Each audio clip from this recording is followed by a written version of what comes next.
If I asked you to think about a way to provide robots with a sense of vision, most of you would immediately think of cameras. In fact, using cameras, robots can see almost as humans do. And the reason why these devices are so successful on machines is that they are small, inexpensive, and they contain millions of little sensors that we call pixels. But is vision enough?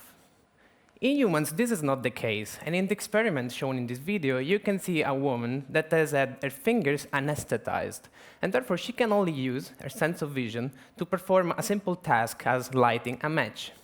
She's having quite a hard time just because she misses the dexterity that in humans is provided by the sense of touch. In robots, the sense of touch is generally provided by force sensors. However, these sensors are usually bulky, stiff, and they only provide 6 values of information.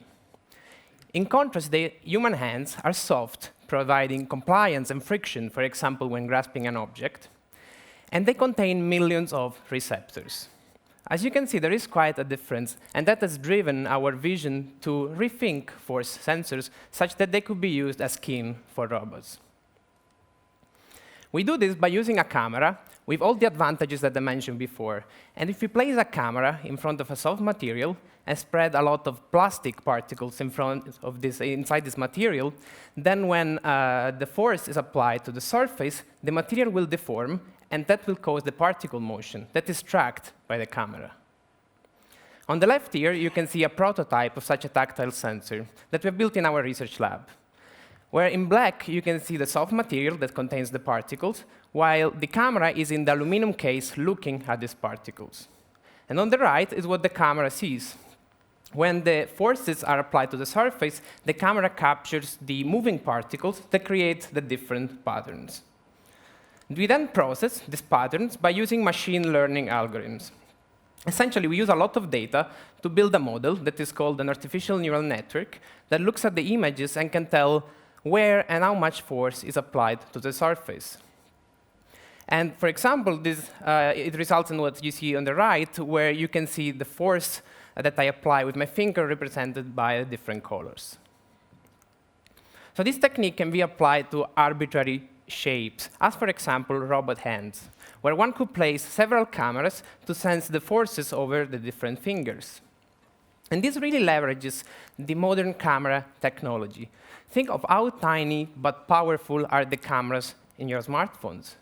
All this technology advancement could be just transferred to the tactile skins.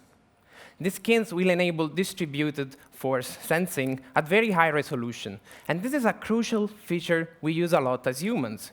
Think of when we lift a heavy box, and then we first lift it with our hands, but then we use contact feedback from our legs or the chest to get better stability. On the application side, the obvious one is robotic manipulation. For example, in warehouses, most of the operations are already automated via robots. However, when it comes to picking things, for example, to transfer the items to the correct packages, this is still mainly done manually. And the reason is that robots are missing a dexterous sense of touch and are essentially in the same condition as the woman that I showed you before in the experiment, where she couldn't even grab a match.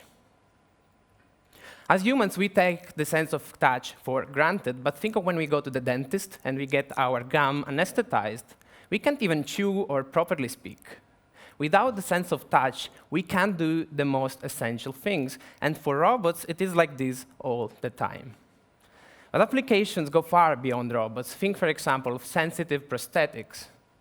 We are seeing a lot of research in interfacing the brain. Then why not think of such a sensor as the first step of a pipeline that aims to restore the sense of touch on people, making them feel again? In general, imagine a world where not only robots, but all machines would be aware of their surroundings.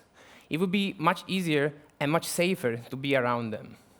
And besides vision and touch, maybe research will in the future focus on other senses that may lead us to revolutionize a number of applications. But the right solution is not to exactly replicating humans, because there is simply no reason of doing that. Machines are different, and as with cameras for tactile skins, there might already be great technologies that are just ideal for the different tasks that we're trying to solve. Thank you.